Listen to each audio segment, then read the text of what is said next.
Welcome to over a year of truly gaming, no money spent.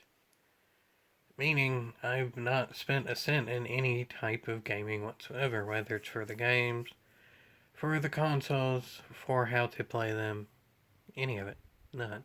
No PlayStation Plus, no Xbox Live, nothing whatsoever. It's February of last year when I got screwed over with the PlayStation Plus, where I got the deal from 9 years ago that I was able to carry over year by year, and through no fault of my own, through no warning whatsoever, that ended. And then of March last year, I wasn't able to get the Xbox Live without a credit card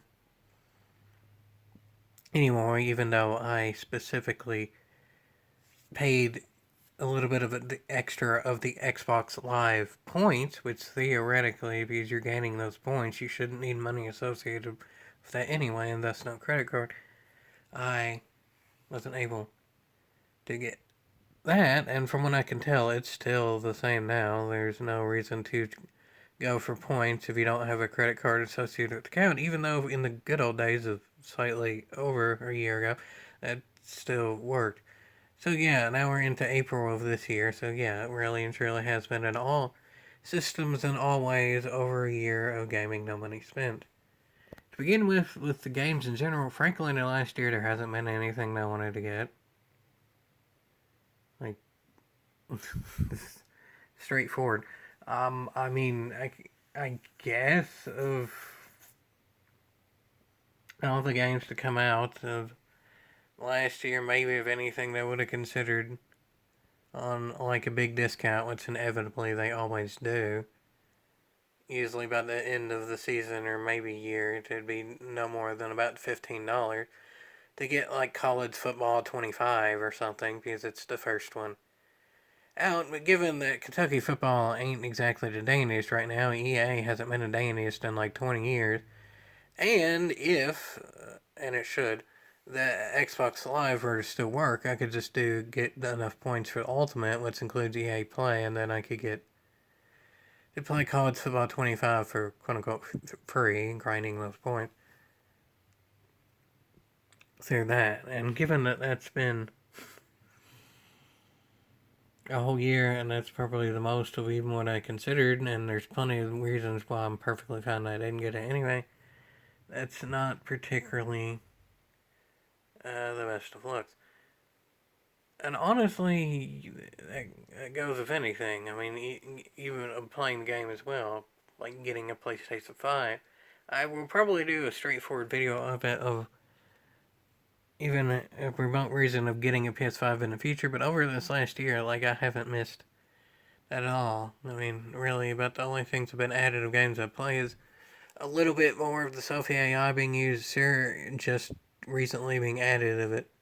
Use custom races for GT7 is a cool thing, but I mean, all things considered, Sophie seems kind of neutered down compared to its absolute max of what it could do. So it's much better than the standard AI, but it still ain't like the Sophie that was sold off in events and stuff like that, especially when it's in custom races. So that's not worth it alone, that's for sure. And then if I were to do VR2, that looks cool as well, but it's even that much more expensive. And I mean, Gran Turismo 7 is still mainly the game that I play. If I get a PS5, I would play the Astros Playroom and stuff like that.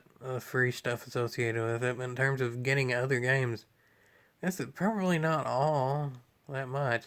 I guess I would go ahead and do through the third party, or maybe I could just do it on my phone through the PlayStation website. I mean, I don't know, maybe even would still work on the PS5 itself, or at least I know still it doesn't with the PS4. As of now, when I can't even get PlayStation Plus through the PlayStation 4, especially when I can't get it what deal I did before through no warning whatsoever, I have no consideration of getting it. But even through all that, if like somebody were to give me a PS5 or something in this last year, it would only be the beginning of me even considering getting PlayStation Plus, even with that as well. So I'm sure you can get by and all that, meaning that there wouldn't be any reason to deal with the online oriented games, even if it were. And then with the Xbox Series S that I already have, there's not really tons in which I would want to there do Xbox exclusives other than the Forzas. I don't particularly care about much, and given that it's looking like we're gonna get all the Forzas on PlayStation at some point, we already have Horizon 5, it's not the best look there either. In terms of what I'm playing it with, my PS4 controllers had stick drift for over a year. But honestly, with that, maybe I'm just in a better state or whatever than some people end up being. I'm sure everybody's individual controller after years of having it are in each and every individual state. I don't really think there's too many outright trends with them because everybody has different strength levels and size of hand and all that. From what I can tell, there isn't any true outright trends of it. If it starts drifting one way, then I can just press it hard enough in the other way, and at least for the time being of using controller for like the day that I'm using it, it's good. Maybe back to when I turn on the console again the next day, it has a little bit of drift again. But if I just kind of force it back in one direction, it's pretty good. Yeah, I've seen individual clips of over time of there's like a little tiny bit of stick drift, but generally speaking of like driving a car in GT7, it's unnoticeable. It has to be like into doing stuff in a livery editor or something like that to notice because it's more fine of input.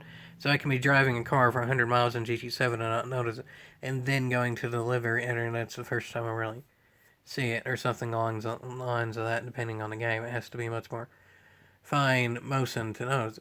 If it gets to the point where literally I can no longer use the left stick, and it's even slightly in the right stick, but mainly the left stick, because that's ultimately the one I move around. Or pretty much, no matter the game. Where, like, it literally just does not work, it's forever moving in a direction, and there's no way. And change it, I'd probably just have to get another controller.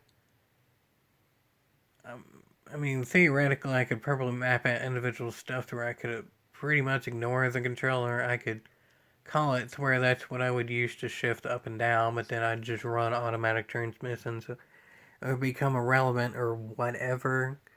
But I'd probably, if it gets to that point, I would have to shell out money for a controller. But at least from what I can tell, the PS4 and PS5 controllers ain't that big of a difference in price.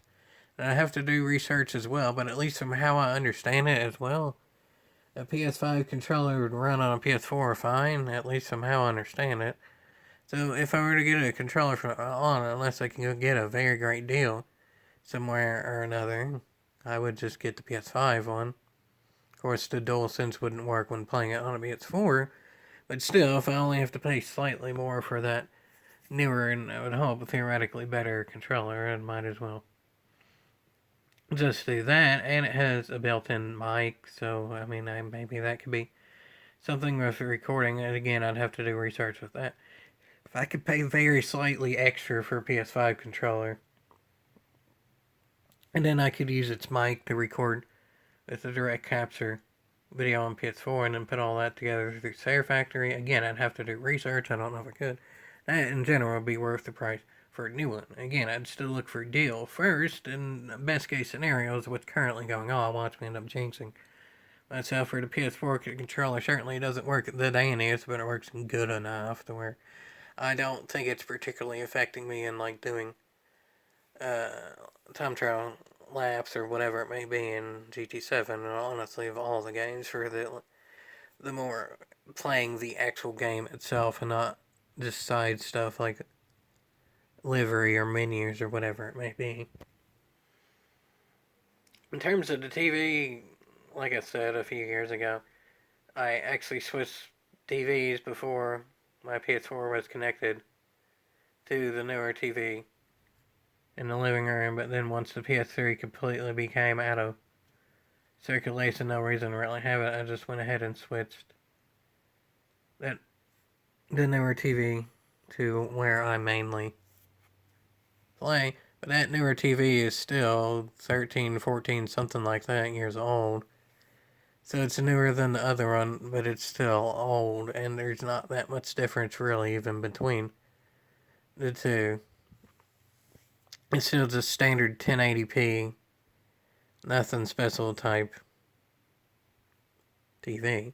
When it goes out, again, there's the other one, but I'd go from there, and I'd probably end up just getting a. Again, I'd look for a deal, but maybe a new one or whatever. I'd like to not pay over $100 or so if I were to ever get a TV. I'm pretty sure the absolute low end of 4K stuff that's at least like 30 or so inches, I could probably find something if I look hard enough. Because I'm legally blind, I'd probably like something that's at least 30 inches or so, but I'd look for 4K first because then I'm at least somewhat future proofing. There, I have a feeling it's one of those they probably don't make TVs like they used to, and I really don't think of any TV that I'm gonna be able to get even 10 years out of it when the last two, or even three, there's an ancient CRT TV as well, too. So, um, yeah, I don't think that it goes well with that. I mean, I even seen that with controllers, too.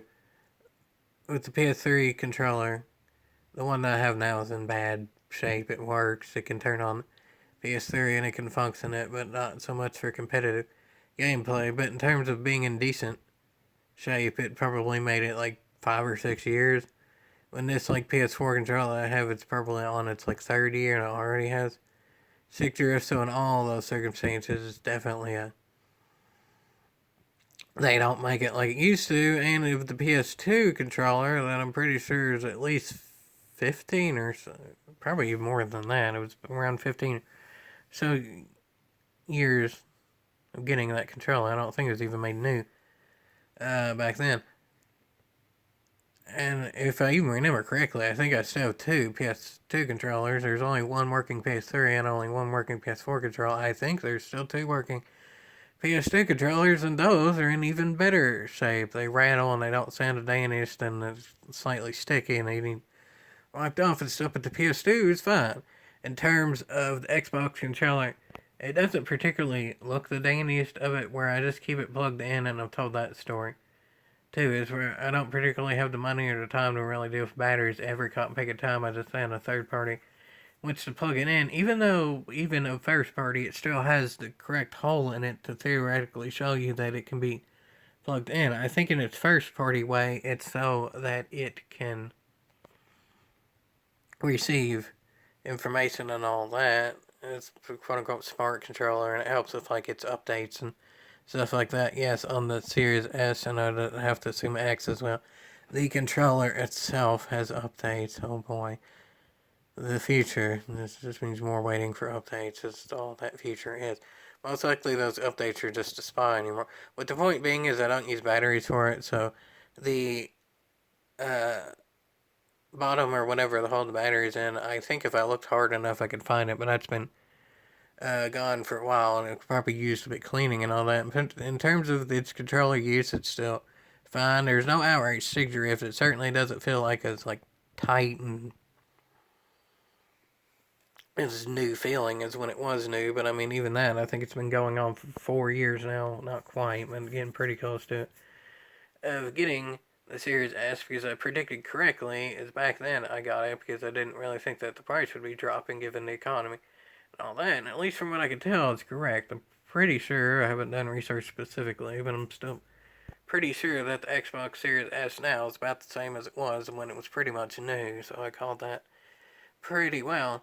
And while I haven't been using it nearly as much as I wanted to, that's for sure, I probably still have around about 1,000 hours of actual gaming on the console, and then a lot more too of miscellaneous other stuff. So while certainly since the time in which I've gotten the Xbox Series S, I've still played the PS4 more than the Series S in terms of both the console and controller. They're holding up fine. The console is still pretty much the same. It's quiet, it's small, that's nice. It could probably use a bit more storage, and obviously the 3 minutes of saving is absolutely awful. That's a deal breaker, really, for making content. I didn't realize that going in. So now, especially if it ends up of all the games eventually be on PS5, again, I'll do another whole video on what would actually make me end up getting PS5, but that's definitely one of the things in consideration there is making of the content more than 3 minutes at a time. And also, that 3 minutes is diminished video quality as well. Of its like default video quality of like what I play it into versus what comes out. Which again, my TV is 1080p, so it's that. The 3 minute video I think is only 720p, which granted that's the same as PS4, but the PS4 is 12 years old. That's something like going on 12 years old. I have a standard one, so yeah, maybe my exact model isn't 12 years old, but a standard PS4 in general is.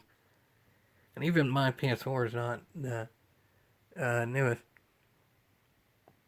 So, yeah.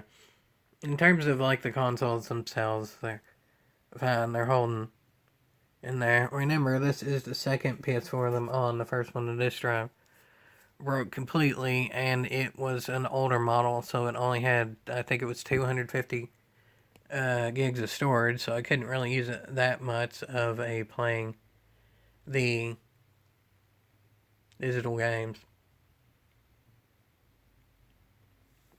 So between its lower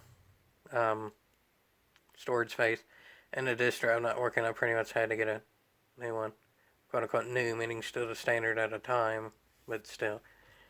All that's enough. It's not the dandiest, but I mean, it's working to about the form.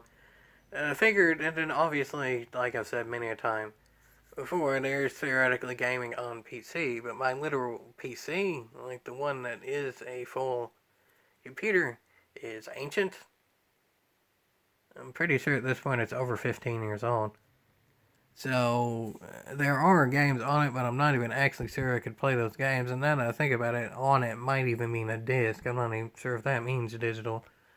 And a lot of those games were stuff my dad played online only that he hasn't paid for the subscription in a very long time. And obviously I wouldn't either, even if they do still exist now. So I'd say the vast majority of games on there be unplayable, whether it's who the hell knows where the disc is nowadays, and even if it's digital, it's been discontinued wherever, and that was more built to be a gaming PC or whatever, but then I still have the laptop that the only game that I have on it that I'm pretty sure would even, well, the only game that I have on it, period, and I'm also pretty sure the only one that I'd even run I'd be able to get for free is Racing Bros Online. Racing Bros Mafia's Revenge didn't even run on it because it required at least Windows 10, I think it was, or something like that. And that laptop is 7. It was provided by the Disability Resource Center going into my freshman year of college, and it was the lowest end of the time. It was like the lowest end Dell. I'm not even sure it's completely new then, too. I'm pretty sure they just got a stock of them at some point and gave them out to those that needed it. And so, yeah, it was probably only a few $100 at max laptop at the time. And it going on 10 years, if not completely 10 years old now at this point. So I can play Racing Bros online on that. And that's better than nothing, I guess. Not sure so many people play Racing Bros online anymore. But genuinely, from what I can tell, if you actually want to play it, we could actually like meet up through that and play it. I think the servers are still up and it's a free game. So any PC newer than 2010 and any laptop newer than probably 2013 or 14 can play that one at the minimum requirement. Now that I think about it, I think the minimum requirement might be Vista. I swear I saw at least something, maybe it was in the early stages or whatever of it.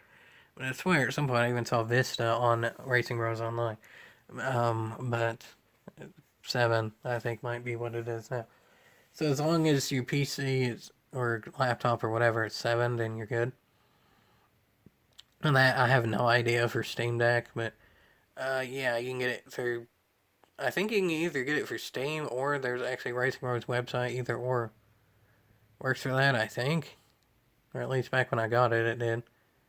But I'm still like 99% sure the servers are up on that. Almost no one ever plays it, but still, theoretically, yes, that could legitimately still be a thing. Tell me in advance to charge a laptop. But yeah, That could actually still be a thing. Online is free on that. That's the one. Online, granted, it's free anyway, so I guess if it were to theoretically be on the PS4 for free, then it could play online for free, but it's Mafia's Revenge that's actually on the PlayStation, and because it's its own standalone game, it's like $20 or something like that. So I haven't got it yet. I might at some point, especially if it goes on a discount or whatever. But eventually, they said straightforward, Racing Bros 2 is in the pipeline, so more waiting for that than anything in terms of the Racing Bros cinematic universe. It's actually getting to the point where it really is, especially because the developers make other games too, like Cats of War. I think is on PS4 if you want to get it. Just fairly generic kind of castle defense or whatever it's called with cats.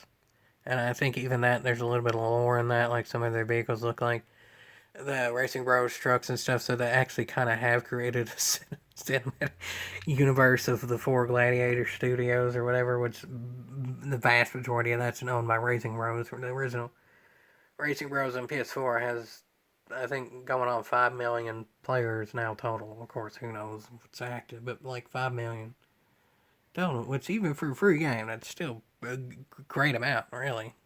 So, yeah. So yeah, there's that. In terms of no money spent, the actual online PC game you can play Racing Bros Online. That's not the biggest brag in the world, but yeah, that can happen. Just tell me in advance to charge the laptop, and I'm not going to guarantee a good experience whatsoever. I'm very much rusty with the game. I'm fairly certain I'd have to look. I have an old third party PC controller. Maybe I could get that to work. I have no idea on even the percent remotely to it. I guess I'd try. I don't know enough in advance. I know very well I'd be extremely rusty just using the arrow button. Which I think its default is arrow buttons for like acceleration, brake, turning. So yeah, it ain't extreme. But when that's genuinely the best I can say right now, though no money spent, like with the online and stuff, is playing Racing Bros Online. I mean, obviously like Fortnite, Roblox, stuff like that. Like everyone gets on console, whether that is PS4 or Series S. I'd prefer it to be PS4 both for the longer video capture and more storage on the PS4. The PS4 has a terabyte and the Series S is 500 gigabytes. Theoretically, that's going to become more and more relevant as time goes by with the cloud storage, cloud play, all that sort of thing. But I still don't have the Danish internet and it's not working the best. But theoretically, as time goes by, the storage on the console shouldn't matter as much, and Xbox Series S would be more future proof than the PS4, I would hope. I'll put it that way, I would hope. So maybe that in the future, who knows. But for now, I'm playing like Fortnite and Roblox and stuff be on PS4. I think it's enough cross-platform to probably get it to work, but still. And I mean, I don't really have any sort of interest in them either. And dude, if somebody wants to or whatever, but it's not. I'm not certainly not a professional in any of that. So yeah, like when that's like the highlights of the gaming, no money spent in the last year, then yay. I mean, of course, the same stuff that's been year by year, but no matter what's been spent on gaming, it's like trying in the Gran Turismo. Uh, Qualifying for weekly races to do better, all that sort of stuff, and just making general funny content of whatever game, and it happens to end up going to the best of my abilities with that. But I mean, those are games I already purchased as well. I mean, I'm sure I could find something at least decently funny with the Fortnite level creator, and there are some Roblox videos of its created levels and stuff like that, but there's not tons of stuff they can do. With the free games that truly really created. Of course, I could do derivative of the norm of stuff that's already been out of people, but I'd prefer not to do that quality over quantity of content. I've explained that before, and over many years of whatever type of game it is, but still, overall, it's not an outright negative. I'd still say it's a tentative yeehaw, not extremely enthusiastic, but still yeehaw over last year. I don't regret not spending money on anything. It worked out. I mean, who knows how much longer like the controller and even the TVs are getting pretty old too, and the laptop and the PC and probably not the Series S console, but the PS4 console, and or at least I would hope not the Series S console. Well, it's now just end up jinxing it.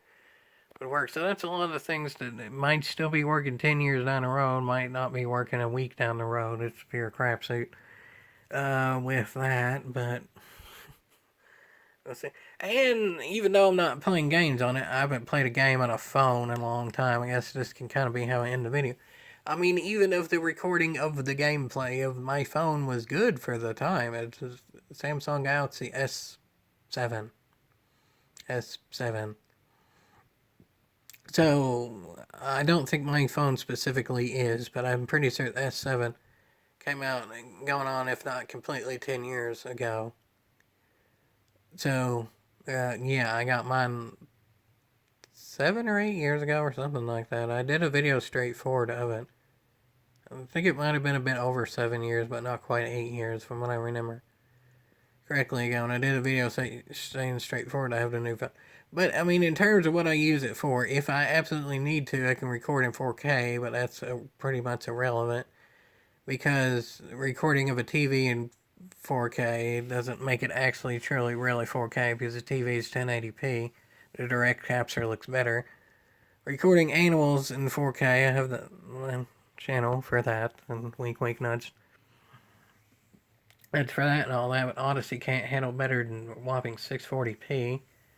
I've discussed that a bit before, and all that. So the 4K is pretty much irrelevant. Honestly, like at max, it would be something 1080p, and I mean, even that wouldn't be going on Library and Odyssey. The most that can go to Library and Odyssey, recording in its default form, is 480, and then I can slightly scale it up. 720 and above doesn't even run on Odyssey and Library. Well, it probably would on Library, but I don't think you can upload directly to Library anymore, so that's irrelevant in terms of that. So, yeah, there's really and truly no point in getting a new phone until this one craps out, because even with the new phone, chances are, no guarantees, but chances are I wouldn't be able to record at higher than 480p anyway for it to make it to Library and Odyssey. And from what I can tell, my phone's in that sweet spot where it's not too old, where it doesn't play browsers and stuff. Like, I can still use Firefox and all that perfectly well, and it still does ad blocker and stuff. But it's not too new where it doesn't play like the Library Android app and stuff like that. It hasn't been updated in a while, so it's not working with the newest of the phone. So I might do the old video on it, I might not, but I'll kind of just end off this video by saying I really don't mind the phone. Of all the things I use in general, probably overall what I'm most happy with is probably the phone. It has plenty of drawbacks and stuff like that too. Even at the time when I got it, it was far from perfect. But in terms of all the stuff like right now, currently in 2025, probably what I'm happiest with is the phone overall. So, yeah, that's kind of a pretty good way to end. While it's not directly playing the games on that, it still associates with what the video you see on that quite a bit of the time. So, yeah. Again, not in a super enthusiastic yeehaw, but overall yeehaw for this year of truly and really no money spent game.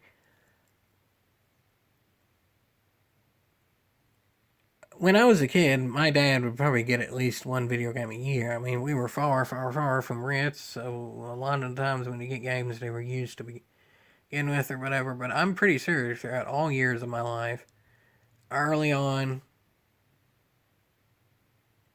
when I was extremely small, I think he had a PC only, but he'd still get games for that, and I never played back then.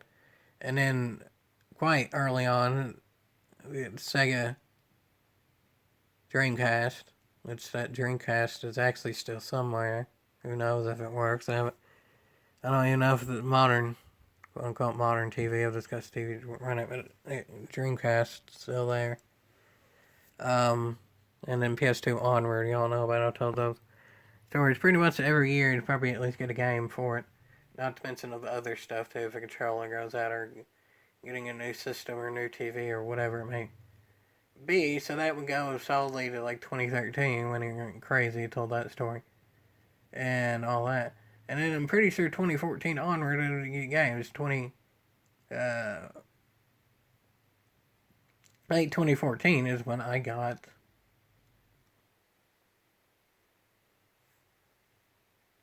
NBA 2K